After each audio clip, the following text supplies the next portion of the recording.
శ్రీమాత్రే నమ. ఈ వీడియోలో మనం డిసెంబర్ 16 నుంచి 31వ తారీఖు మధ్యలో జరగబోయే పక్ష ఫలితాలు మేషరాశి వారికి ఏ విధంగా ఉండబోతున్నాయి అని తెలుసుకునే ప్రయత్నం చేద్దాం. మరి ఈ పక్షంలో పర్టికులర్గా రవిగ్రహం భాగ్యస్థానంలోకి మారడం జరిగింది. దశమ స్థానంలో శుక్రగ్రహ సంచారం, అలాగే మరి ప్రస్తుతం రాష్ట్రాధిపతి కుజుడు చతుర్థ స్థానంలో వక్రగమనం పొందడం జరుగుతుంది.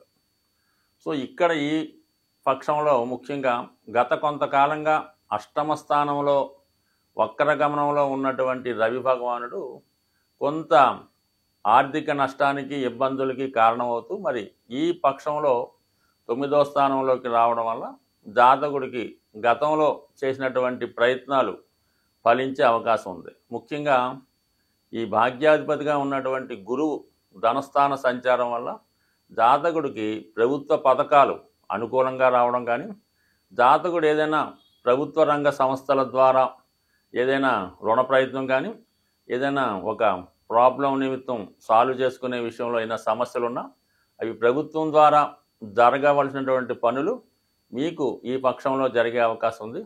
అలాగే ప్రముఖ రాజకీయ నాయకులు కానీ, అధికారంలో ఉన్నటువంటి ప్రభుత్వ అధికారులు కానీ మీకు ఏదో విధంగా మీ కుటుంబ అవసరాలకి తగు విధంగా సహకరించే అవకాశం ఉంది.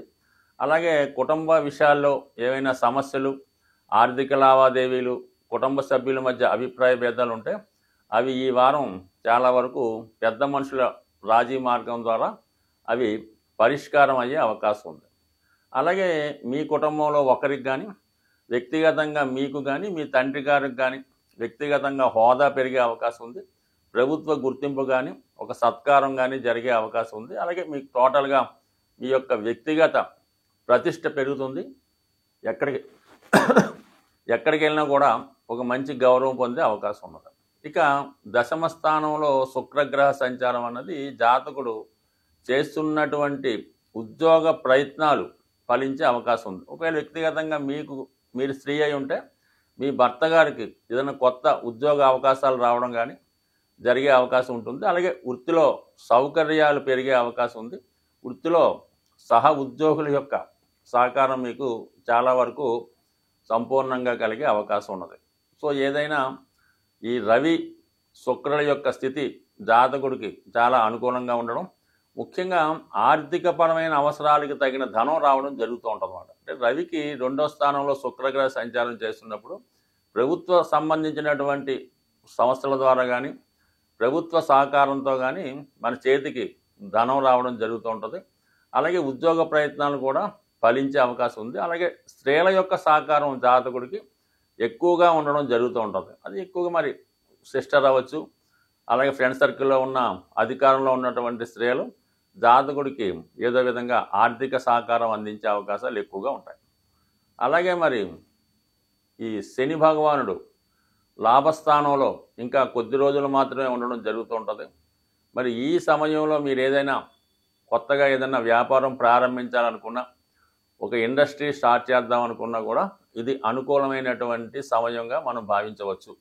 ఎందుకంటే మనకి అతి తొందరలో ఈ రవి ఈ శని భగవానుడు 12వ స్థానంలోకి మారడం, మేషరాశి వారికి ఏలినాటి శని ప్రారంభమయ్యే సందర్భంగా చాలా వరకు ఎక్కువ మొత్తంలో ధనాన్ని ఖర్చు పెట్టవలసి ఉంటుంది.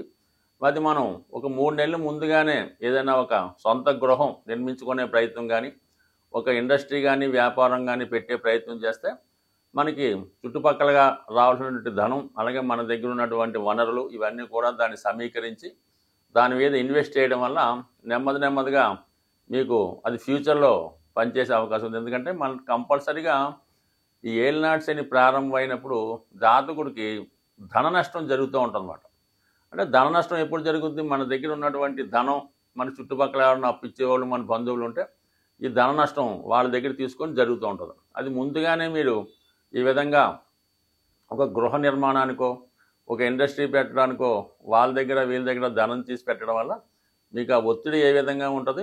ఏలినాటి శని అప్పుడు మీకు ఫేవర్గా మారి నెమ్మదిగా మీ అభివృద్ధికి కారణం అవుతుంటుంది. కాబట్టి ఏదైనా సొంత గృహ నిర్మాణం చేసుకోవడానికి ఇది చాలా అనుకూలమైనటువంటి సమయం ఈ మేషరాశి వారికి.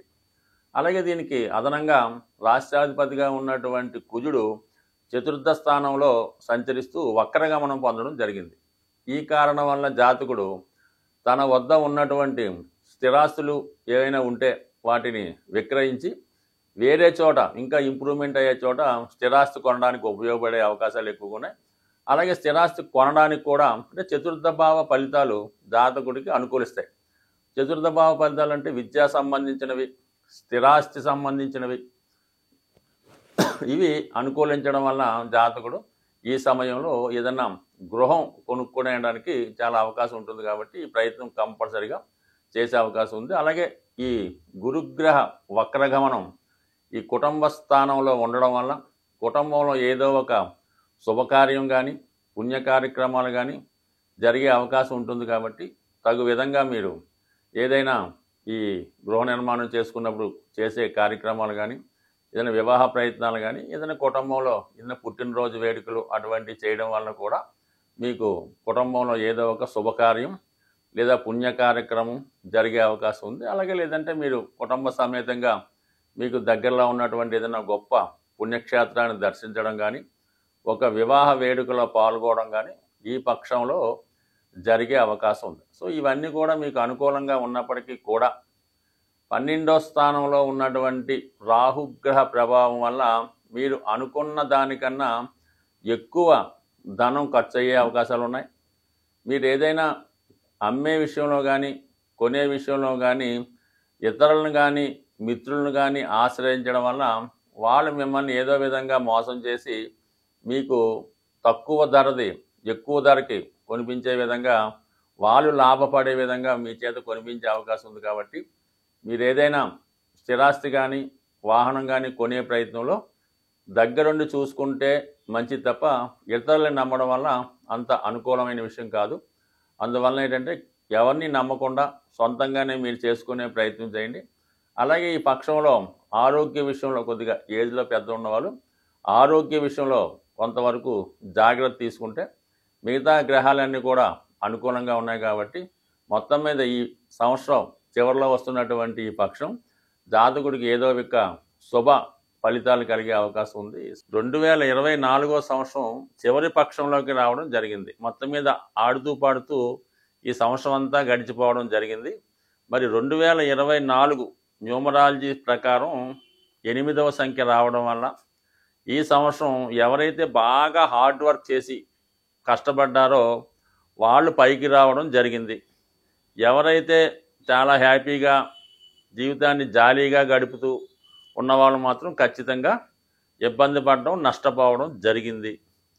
రాబోయే 2025వ సంవత్సరం మొత్తం టోటల్గా 9 రావడం వల్ల గత సంవత్సర కాలంగా ఆగిపోయినటువంటి రియల్ ఎస్టేట్ వ్యాపారం తిరిగి పుంజుకోవడం జరిగింది.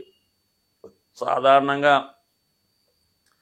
మరి ప్రజలంతా కూడా చాలా విలాసంగా హ్యాపీగా ఉండాలంటే రియల్ ఎస్టేట్ బాగున్నప్పుడు ఏంటంటే మనీ రొటేషన్ పెరిగి చాలా సపోర్ట్గా ఉంటుంది అన్నమాట. మరి అటువంటి రియల్ ఎస్టేట్ పెరగడం 2025 కాబట్టి చాలా వరకు ఈ సంవత్సరంలో నష్టపోయిన వారు రాబోయే సంవత్సరంలో తిరిగి దానికి 10 పొందే విధంగా మరి రాబోయే నూతన సంవత్సరం చెప్తుంది. మరి ఈ సంవత్సరంలో మన యొక్క గ్రహస్థితి నుంచి గ్రహాలు పెట్టినటువంటి ఇబ్బందుల నుంచి కష్ట నష్టాలని తప్పుకునే విధంగా భగవంతుడు 2 అపూర్వమైన అవకాశాలు ఈ పక్షంలో సంవత్సర చివరిలో ఇవ్వడం జరిగింది. అందులో వెరీ ఇంపార్టెంట్గా డిసెంబర్ 28వ తారీఖున వస్తున్నటువంటి శని త్రయోదశి. ఆ శని త్రయోదశి నాడు ఎవరన్నా చేసుకోవచ్చు. బ్రహ్మాండంగా శివాలయానికి వెళ్ళి శివాలయంలో ఉన్నటువంటి నవగ్రహాల్ని విధి విధానంగా పూజించి అభిషేకించి శనితో పాటు మిగతా గ్రహాలని కూడా విధి విధానంగా పూజించేసిన తర్వాత అదే దేవాలయంలో ఉన్నటువంటి శివుని కూడా ఏదో విధంగా మీకు అర్హత ధనం దీన్ని బట్టి అభిషేకం కూడా చేయించుకొని అక్కడ ఉన్నటువంటి పూజారులకి వాళ్ళకి ఎంతో కొంత సంతోషంగా మీ యొక్క సహకారం అందించి దేవాలయానికి కూడా ఎంతో కొంత దేవాలయ నిర్వహణ కొరకు కొంత ధనాన్ని ఇచ్చి చక్కగా ఇంటికి వచ్చి ఆ రోజు చాలా నిష్టగా నియమంగా ఉండాలి. ఆయిల్తో చేసిన పదార్థాలు ఏవి తినకూడదు. ఇంకా దాన్ని బట్టి ఇంకా మిగతా ఎన్వి గిన్వి తినకూడదు అన్నది అర్థమై ఉంటుంది.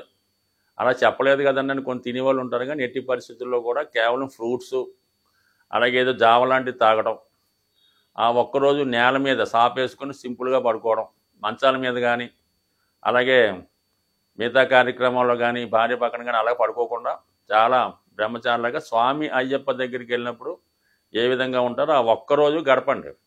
ఆదివారం పొద్దున్నే చక్కగా లేచి స్నానం చేసి సూర్య నమస్కారం చేసుకొని ఆదివారం కూడా మీరు నియమంగా ఉండాలి. అంటే కొంత పర్వాలేదు, కానీ ఎన్వి మందు గింజ అలాంటివి తాగకుండా ఆదివారం కూడా నియమంగా ఉంటే మరి అదే రోజు మాస శివరాత్రి కూడా వస్తుంది 29వ తారీఖు. కాబట్టి ఆ రోజు శివుడికి అభిషేకం చేసుకోవడం వల్ల అంటే మొత్తం మీద ఏంటంటే 28, 29 ఈ 2 రోజులు కూడా ప్రత్యేకంగా శని భగవానుడికి, శివుడికి, భగవంతునికి అర్పించి వీలైతే ఆ 2 రోజులు చాలా నిడారంభరంగా వేరే పని లేకపోయినా పడదు, కానీ అది చేసుకుంటే ఖచ్చితంగా ఈ సంవత్సరం మీ యొక్క దురదృష్టంతో పోయి వచ్చే సంవత్సరం ఆనందంగా హ్యాపీగా ఉంటారని ఆశిస్తూ హ్యాపీ న్యూ ఇయర్ అనుకుందాం. 2029లో తిరిగి మళ్ళీ కలుసుకుందాం. స్వస్తి.